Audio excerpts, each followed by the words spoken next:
নমস্কার বন্ধুরা, welcome back to my channel. আজ আমি সিম্পলভাবে চাউমিন করলাম।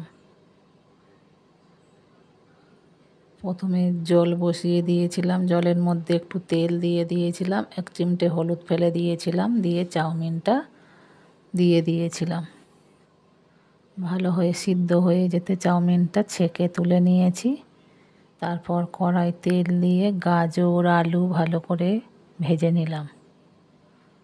ভাজা হয়ে গেছে, এবারে উপর থেকে পেঁয়াজটা ছড়িয়ে দিলাম।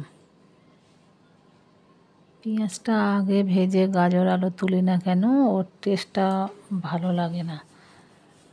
এই যে আলু গাজর ভাজা হয়ে গেছে, এবারে পেঁয়াজটা দেব। এই যে ভাজাটা হবে, এটাই সেন্টটাও ভালো লাগে, খেতেও ভালো লাগে। এইভাবে করে দেখুন বন্ধুরা, দারুণ স্বাদ লাগে।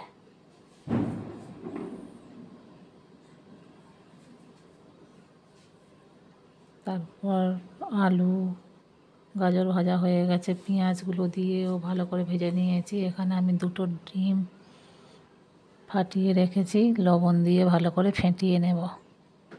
চাউমিনগুলো দেখুন ঝরঝরে হয়ে আছে, একদম একটার সাথে আর একটা লাগবে না। একটাই টিপস, জলে একটু তেল ফেলে দিন, ব্যাস চাউমিন সিদ্ধ হয়ে যাবে, অথচ কেউ কারোর গায়ে লাগবে না। আর গোটা গোটা বা এরকম ছাড়া ছাড়া থাকলে খেতেও ভালো লাগে, টেস্ট ভালো হয়। ডিমটা ভালো করে ফেটিয়ে নিচ্ছি লবণ দিয়ে। এরপরে কড়াই তেল বসিয়ে ডিমটা ছেড়ে দেব।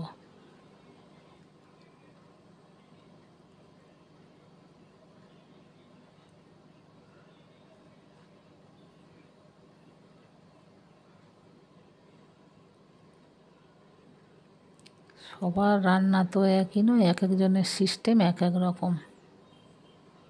দেখো ডিমটা আমি এখানে ভালো করে কড়ার মধ্যে ছড়িয়ে দিয়েছি। ডিমও ভাজা হয়ে গেছে, এবারে আমি ডিমটা ভালো করে পিস পিস করে নেব খুন্তি দিয়ে।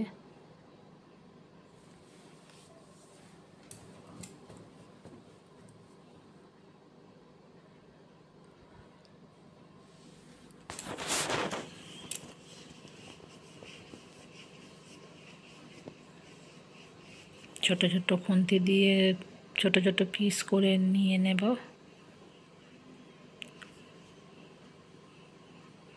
তারপর আমি গাজর আলু পেঁয়াজ ভাজা হয়ে গেছে, ওর মধ্যে মিশিয়ে নেব।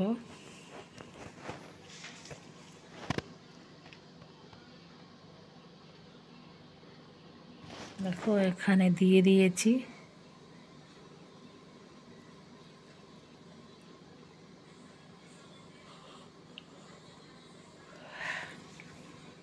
মিশিয়ে নেব ভালো করে।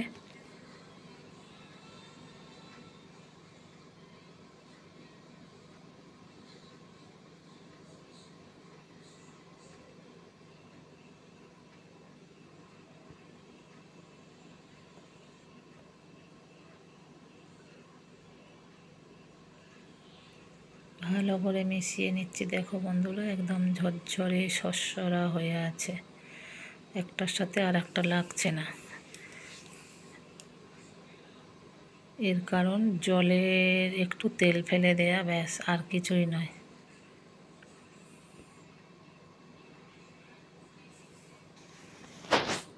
এইরকম ছাড়া ছাড়া হলে টেস্টও ভালো হয়। চাউমিন হয়ে গেছে। ছেলে হঠাৎ করে বলল, মা আজ রাতে রুটি খাবো না, চাউমিন খাবো, তাই করে দিলাম। এদিকে আমি বাড়িতে সস বানিয়েছি। দেখো বুঝতেও পারবে যে আমি ডাবুতে করে সস তুলেছি, সবে বানিয়েছি তো হাঁড়ি থেকে তুললাম। কত সুন্দর কালার হয়েছে দেখুন বন্ধুরা, সসটা খেতেও অসাধারণ হয়েছে। তাই প্রথম ছেলেদের বললাম, খেয়ে দেখ, চাউমিন করলাম, সসটা কেমন হলো খেয়ে দেখ। তাই 2টো ছেলে খাবে, 2টো ছেলের থালায় সাজিয়ে দিলাম। কত সুন্দর কালার এসেছে চাউমিন সসের, টেস্টও ভালো হয়েছে। এটা হলো ধনিয়া সস, এটা আগের বছর করেছিলাম, আর অল্প একটু আছে, আবার করব এবছর।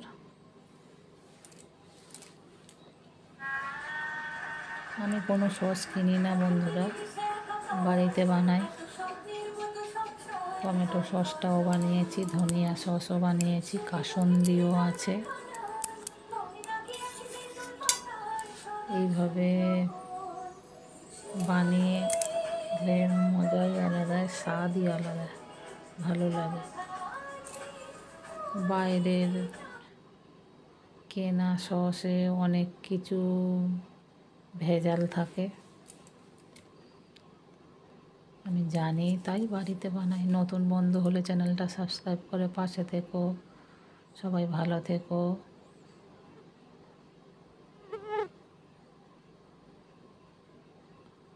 টাটা।